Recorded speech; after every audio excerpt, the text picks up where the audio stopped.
Salut tout le monde, j'espère que vous allez très bien. Je suis très heureux de vous retrouver aujourd'hui pour cette nouvelle vidéo où on va parler du Battery Day.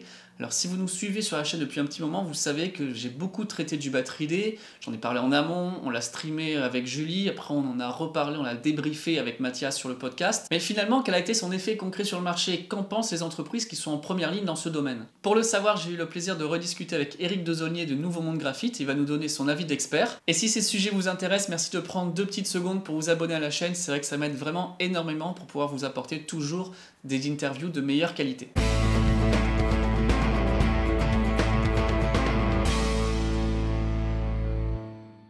Eric, bonjour. On a eu l'occasion de discuter déjà il y a quelques mois, avant les vacances d'été. On a pu parler de Nouveau Monde Graphite et de cette mine 100% électrique qui va bientôt voir le jour au Canada. Est-ce que tu peux quand même rappeler très rapidement ce qu'est Nouveau Monde Graphite? Bien sûr, Jérémy, merci de me recevoir aujourd'hui. Nouveau Monde Graphite, nous, on a 2 projets au Québec, les deux.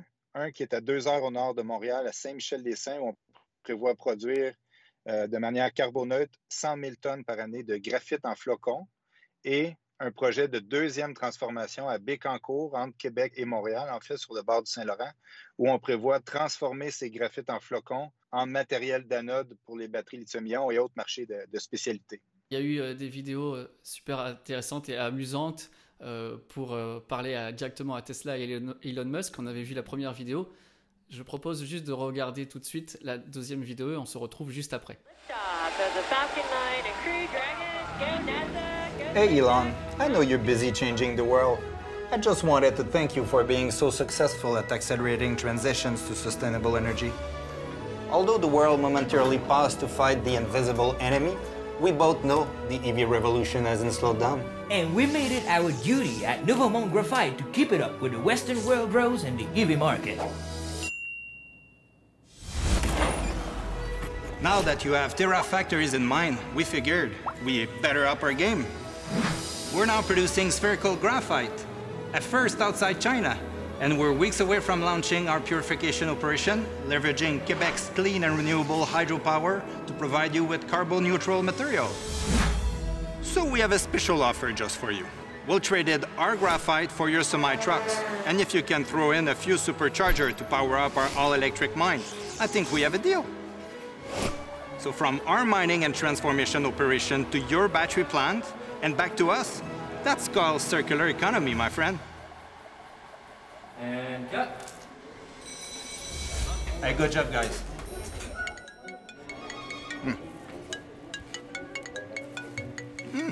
Looks like Europe is now full throttle on the EV revolution.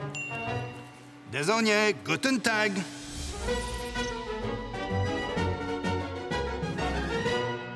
Pourquoi faire un appel du pied comme ça à Elon Musk et toujours garder ce côté contre-pied assez amusant? D'où vient l'idée? On n'a pas le droit du tout de discuter nos conversations avec nos clients, vous comprendrez, avec tous les clients. Même le fait de mentionner si on parle avec eux est confidentiel. Donc, le but n'était pas réellement de parler à Elon Musk, mais plutôt de parler à tous ceux qui aiment Elon Musk comme moi, en fait. Là. Je pense que toi aussi, Jérémy, on peut s'entendre là-dessus. C'est un visionnaire exceptionnel qui entreprend des projets tout aussi importants pour l'humanité l'un que l'autre. Donc, c'était plutôt de parler à tous les gens potentiellement intéressés à investir dans notre projet, à s'intéresser à notre projet. Ça fonctionne bien. On a beaucoup de clients potentiels. On a beaucoup d'investisseurs potentiels. On a même les gens du gouvernement ici qui trouvent ça très drôle aussi. Donc, je pense que ça a été un bon moyen d'introduire un sujet plutôt rude que peut être le domaine minier parfois. Là.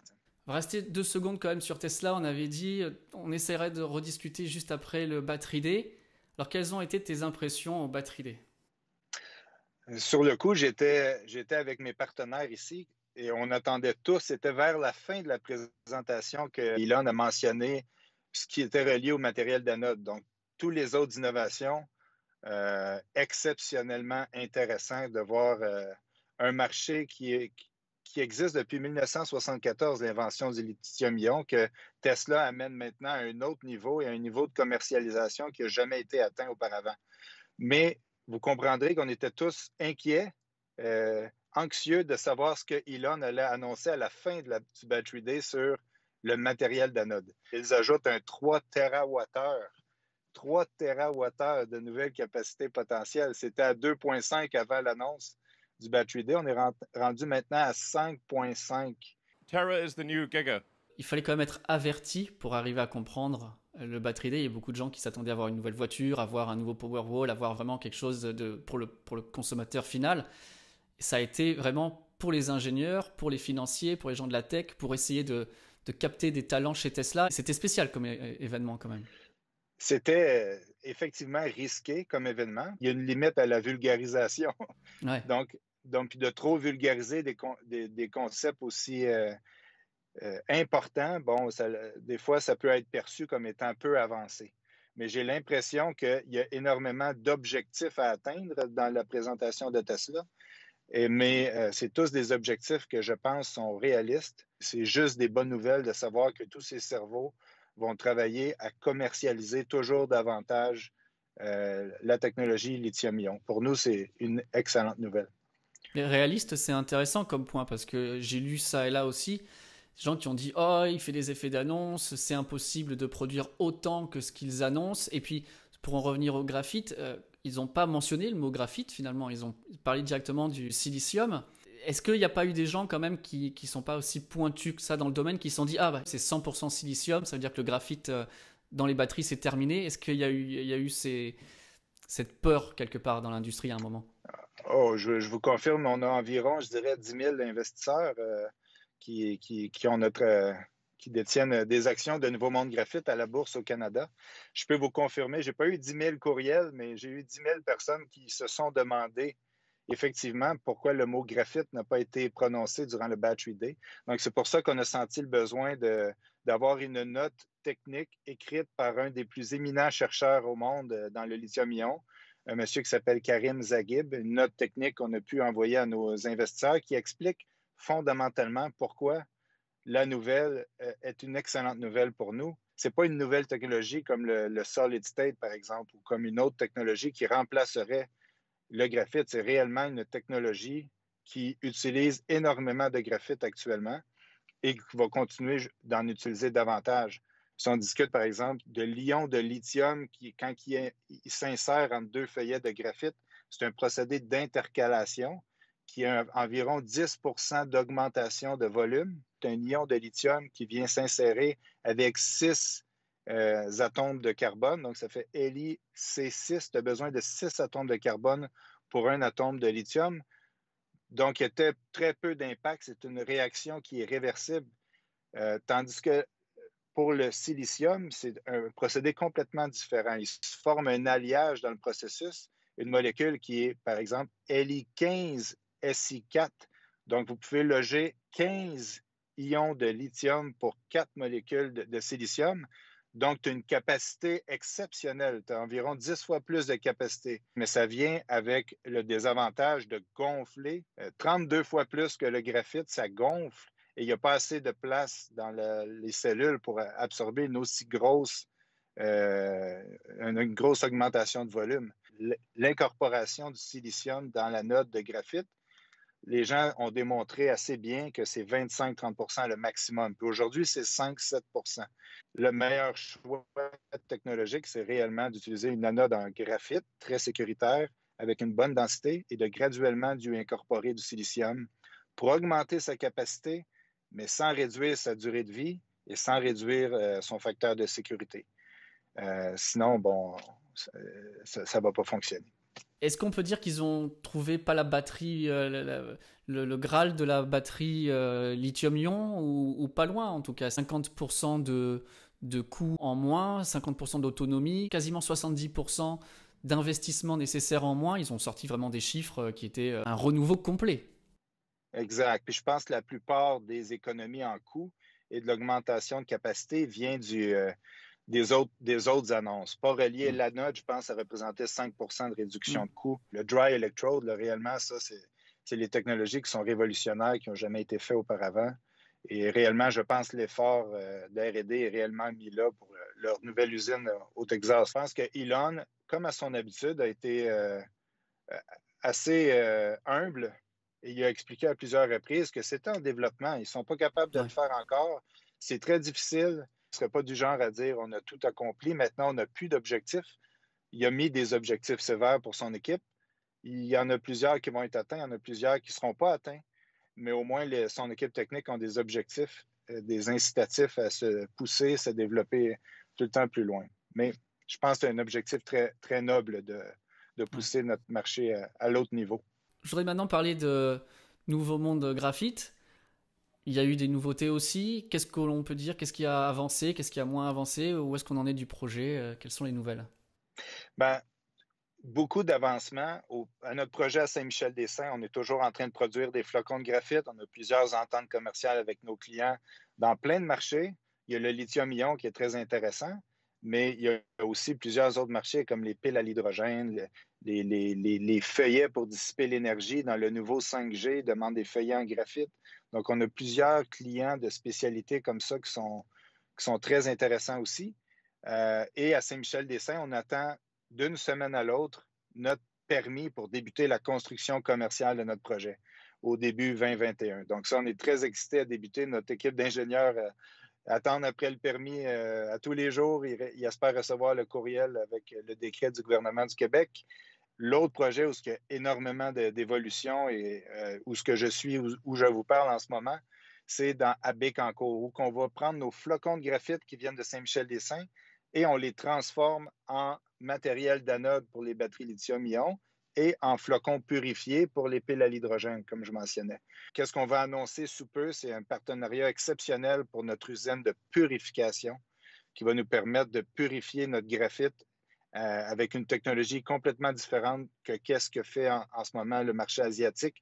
Une technologie qui va utiliser la haute température avec des produits chimiques qui sont présents ici dans le parc à Bécancour avec un fournisseur en produits chimiques Tier 1, comme on dit, là, de classe mondiale, et aussi les technologies d'enrobage qui sont la dernière étape de notre procédé. On a annoncé récemment une collaboration avec Forge Nano aux États-Unis qui utilise une technologie d'enrobage très intéressante, qui ont des partenariats déjà avec plusieurs entreprises, incluant Volkswagen, par exemple, qui travaille avec eux pour l'enrobage de matériaux de cathode et d'anode. Le supply chain est en train de se former en Amérique du Nord pour être capable de servir des clients comme Tesla et d'autres là, qui sont en train de construire des usines dans le monde occidental.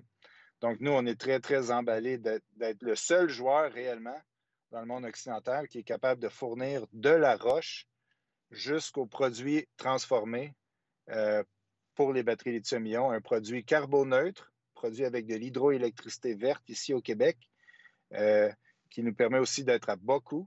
Ça va être environ 2,75 millions de tonnes de graphite supplémentaire. Donc, c'est juste cela, sans compter tous les autres usines qui sont en construction. Donc, nous, on a un projet de 100 000 tonnes en ce moment. C'est une goutte d'eau dans l'océan, puis on a le plus gros projet du monde occidental. Donc, je suis très emballé. Avec toute notre équipe, on est très emballé à pouvoir être présent à ce moment-ci dans notre carrière, à fournir un produit si important dans un marché si important pour le développement durable de notre économie, là. Il y a un secteur activité qui est en train de naître, c'est ça que tu es en train de me dire. Volkswagen, ils ont annoncé vouloir produire 3 millions de véhicules électriques à partir de 2025. C'est environ 300 000 tonnes par année de matériel d'anode, de graphite, environ, grosso modo. C'est très significatif, puis je pense qu'ils sont, en ce moment, ils le reconnaissent eux-mêmes quand on regarde les vidéos de M. Dees, le CEO. Je pense qu'ils reconnaissent qu'ils sont un bon numéro 2 derrière Tesla en termes d'innovation pour être en mesure de rattraper le plus possible. Mais je pense qu'ils ont réellement des objectifs corporatifs sérieux pour électrifier leur flotte de véhicules et être un gros joueur dans le futur. Puis ils l'ont fait, je pense, juste à temps. Quand je regarde les quantités qui sont devant nous, le nombre de térawattheures dans les 10 prochaines années, sincèrement, je pense que le joueur qui va être en mesure d'exécuter ses ambitions va être celui qui va être en mesure de sécuriser son approvisionnement en matières premières. Avec ce battery day, avec Elon qui dit « Ok, moi, je vais produire 7 fois plus sur une ligne de production. » Est-ce que, justement, tout le monde va être capable de suivre la demande? C'est ça, exactement, parce qu'il peut produire 7 fois plus vite sur sa ligne de production. mais ça veut dire qu'il va falloir qu'ils rentrent 7 fois plus vite des matières premières. Il va y avoir un bottleneck au niveau des matières premières éventuellement. Lequel matière première en premier, c'est difficile à prédire avec précision. Il y a une dynamique très différente dans chacun des marchés.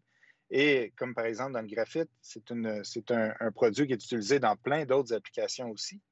Il faut continuer à les servir, ces applications-là. Il faut continuer. Les piles à hydrogène, c'est en pleine croissance, ça aussi. Donc, c'est très intéressant de voir comment ça va se dessiner dans les prochaines années. Est-ce qu'on a assez de graphite pour faire tout ça? La réponse est oui. Assurément, il y a assez de graphite dans la planète Terre. Mais la réponse est non. Si on le produit 7 fois plus vite et une mine, nous, là, on est un record en termes de développement minier en rapidité.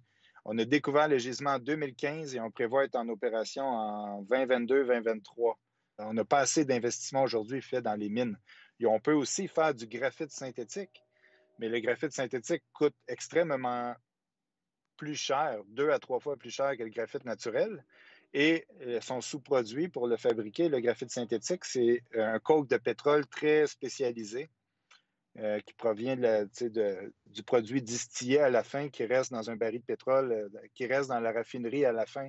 Il y en a suffisamment pour le marché actuel, mais c'est un peu absurde de penser que pour électrifier notre mode de transport, il faut produire davantage de pétrole. Ouais.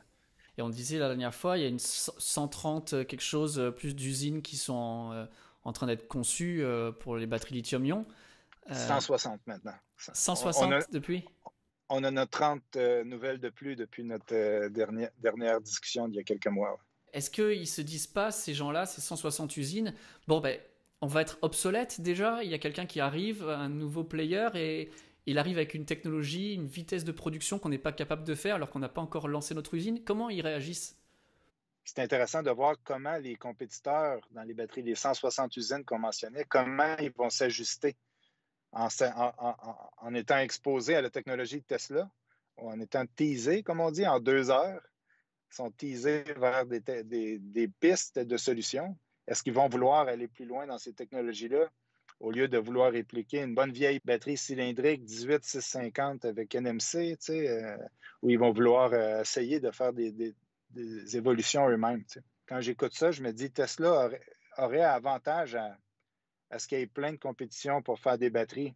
Mais ils n'ont pas le choix de faire eux-mêmes des batteries parce qu'ils vont être en mesure d'offrir des véhicules et des solutions moins chères. Ils en reviennent toujours aussi à leur mission, entre guillemets. C'est exact. Comme ça qu'ils ont commencé. Il y a les feux en Californie. À la vitesse à laquelle on y va, eh ben, on va tous mourir parce que de toute façon, la planète va se disloquer sous nos pieds. Donc il faut qu'on fasse quelque chose, mais nous, on n'y arrivera pas tout seul. Même si on y va, nous, on n'en produira que 3 TWh alors qu'il en faut 20. Il y a peut-être ça aussi. Il y a peut-être un côté, on vous fait voir parce que aidez-nous, quoi. Puis je ne serais pas surpris dans le futur qu'ils pourraient même licencier leur technologie pour fabriquer des cellules. Parce que ce n'est pas réellement fabriquer des cellules que veut Tesla, c'est accélérer l'avènement des énergies propres. Donc, c'est très intéressant.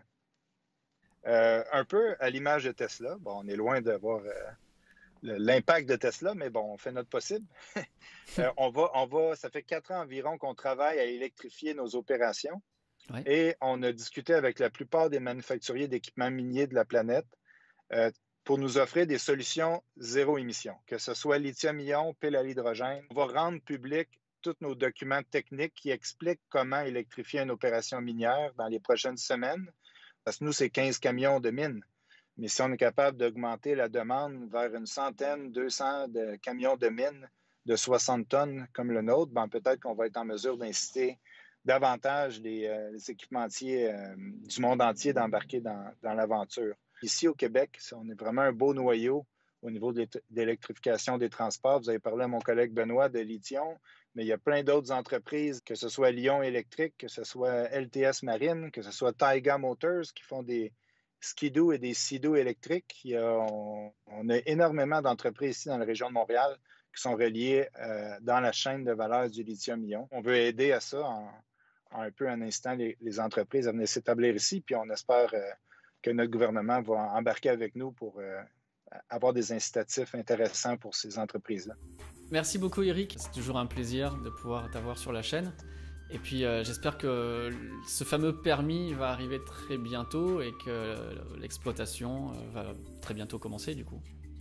Ben, merci beaucoup Jérémy, et j'espère aussi en retour que le COVID va être derrière nous sous peu pour que vos auditeurs français puissent finalement venir nous visiter en plein hiver au Québec, visiter nos opérations. Tout le monde est le bienvenu. Encore une fois, un grand merci à Eric d'être intervenu sur la chaîne. C'est maintenant à vous de participer en partie commentaire. Dites-moi ce que vous en pensez, dites-moi ce que vous pensez de cette technologie, dites-moi ce que vous pensez du Battery Day de Tesla. Nous on se retrouve en tout cas très bientôt pour de prochains épisodes. Salut tout le monde!